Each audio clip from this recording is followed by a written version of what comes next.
मागील 4 वर्षांपासून राज्यातील 364 पोलीस अधिकारी व अंमलदारांना राष्ट्रपती पदके जाहीर होऊनही अद्याप प्रत्यक्ष वितरण न झाल्याने पोलीस वर्तुळात तीव्र नाराजी व्यक्त केली जात आहे।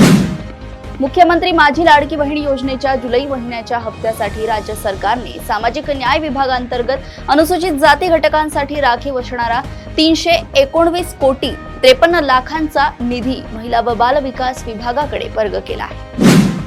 महाराष्ट्रातील सर्व व्यावसायिक प्रवासी वाहन चालकांना आता व्यावहारिक मराठीचे ज्ञान अनिवार्य करण्यात आले असून नियम मोडल्यास परवाना कायमस्वरूपी रद्द करण्याचा इशारा परिवहन मंत्री प्रताप सरनाईक यांनी दिला आहे।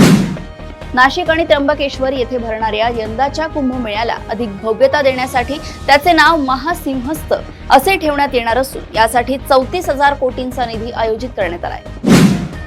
शासकीय भरती परीक्षा पारदर्शक आणि गैरप्रकार मुक्त करण्यासाठी मुख्यमंत्री देवेंद्र फडणवीस यांनी उच्चस्तरीय समिती स्थापन करून केंद्राचा पेपरफुटी विरोधी कायदा लागू करण्याचे निर्देश दिले आहेत। 7/12 उतार्यावर नाव नसलेल्या राज्यातील सुमारे 2,31,000 शेतकऱ्यांना ॲग्रिस्टॅग प्रणालीत आणून फार्मर आयडी देण्याचा निर्णय महसूल मंत्री चंद्रशेखर बावनकुळे यांनी घेतला आहे। अमरावतीच्या मेळघाटातील डोमा येथील शासकीय आश्रमशाळेत मुलींना भूतबाधा झाल्याच्या अफवेमुळे 600हून अधिक विद्यार्थिनींनी वसतिगृह सोडून थेट आपले घर गाठले आहे। रायगडच्या पालकमंत्री पदावरून शिवसेना आणि राष्ट्रवादीत रस्सीखेच सुरू असताना 15 ऑगस्टला भरत गोगावलेच ध्वजारोहण करतील असा दावा मंत्री संजय शिरसाट यांनी केला आहे।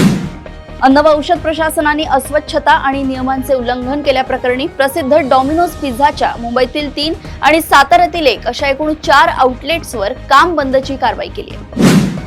नाशिक कुंभमेळ्याच्या कामांचे 70 कोटींचे बनावट वर्क ऑर्डर काढून फसवणूक केल्याप्रकरणी मंत्री गिरीश महाजन यांच्या दूरच्या नातेवाईकाला पोलिसांनी ताब्यात घेतले असून दोषींवर कडक कारवाईचा इशारा महाजन यांनी दिलाय। प्रदेशातील अशाच टॉप 10 बातम्या मी ऐश्वर्या आपल्यापर्यंत घेऊन येत राहील। तोपर्यंत बघत रहा देशोन्नती। नमस्कार।